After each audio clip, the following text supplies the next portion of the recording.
नमस्कार पब्लिक, स्वागत आहे तुमचं माझं चॅनल कारिगरी बाय प्रज्ञा भोईरमध्ये. लास्ट एपिसोडमध्ये जसं मी मेन्शन केलं की मी एक इंटिरियर डिझायनर आहे, तर आज मी साईटवर आली आहे. तर वाटलं तुम्हालाही थोडीशी झलक दाखवू माझ्या कामाची. सध्या माझा प्रोजेक्ट हा 1 BHK वर्षापासून तसं काम करत आली आहे, पण हा माझा फर्स्ट टाईम आहे की मी कुठला गावठाणचा प्रोजेक्ट मला भेटला आहे.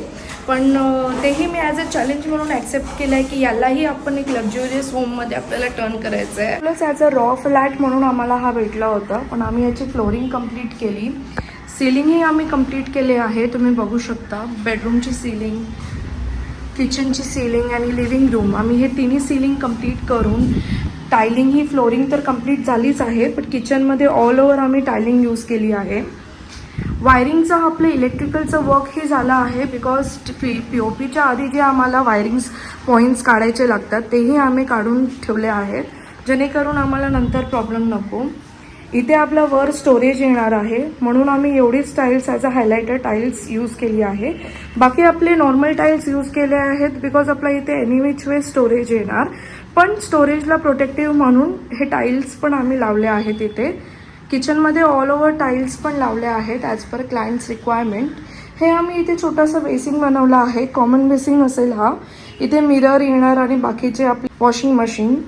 इथे आपला सिंक असणार आहे, त्याचा ओटा आम्ही आम्ही G5 यूज करून याचा ओटा आम्ही बनवून घेतला आहे. बाकीचं तर तुम्हाला मी फर्निचर वर्क सुरू असताना हे व्हिडिओज दाखवणारच.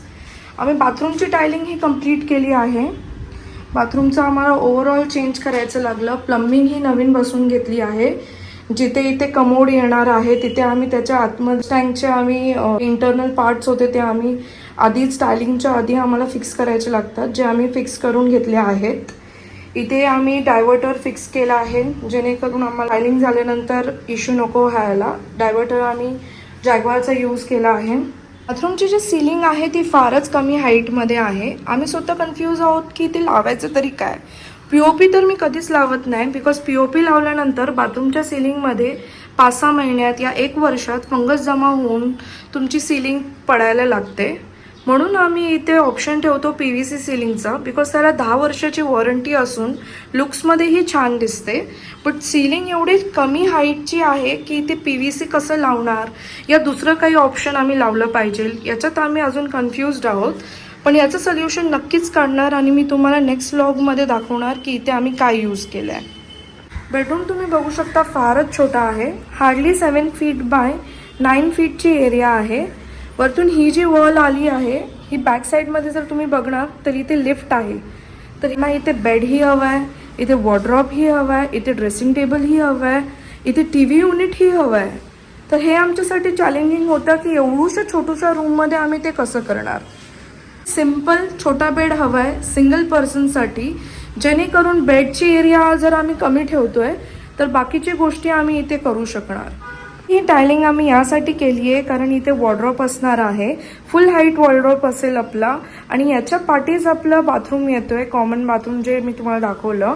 तर मला नको आहे की फ्युचरमध्ये जाऊन बाथरूमच्या लिकेजमुळे वॉर्डरोबमध्ये काय प्रॉब्लेम व्हावा. ब्लॉगमध्ये तुम्ही बघा की इथे आम्ही कसं प्लॅनिंग प्लॉटिंग करून जे काही क्लायंटचे रिक्वायरमेंट्स आहेत ते आम्ही फुलफिल करतोय.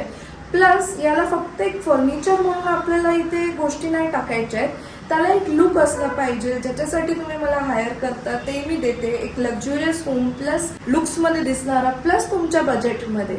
सध्या वॉल POPचं काम चालू आहे. तुम्ही बघू शकणार गावठाणचा फ्लॅट असल्यामुळे वॉल्स बिलकुल पण स्ट्रेट नव्हते. त्याला लेवलिंग द्यायला आम्हाला इथे वॉल POP करून घ्यायची गरज लागत आहे. काय वाटतोय तुम्हाला या छोट्याशा रूममध्ये आम्ही क्लायंटचे सर्व रिक्वायरमेंट्स पुरे करू शकणार? यासाठी बघा तुम्ही आमचा नेक्स्ट ब्लॉग. काहीही प्रश्न असतील तुम्ही मला कमेंट सेक्शनमध्ये नक्की विचारा. मी माझं पूर्ण ट्राय करेन तुमच्या प्रश्नांचं उत्तर द्यावा.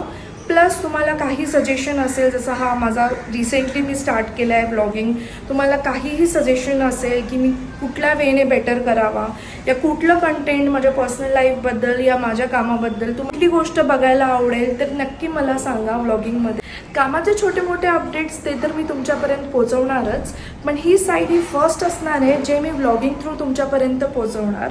तर मला आवडेल की तुम्ही प्रत्येक स्टेपमध्ये माझ्यासोबत राहावे. म्हणून माझे पुढचे ब्लॉग्स बघण्यासाठी इथे क्लिक करा आणि सबस्क्राईब करा माझ्या चॅनलला.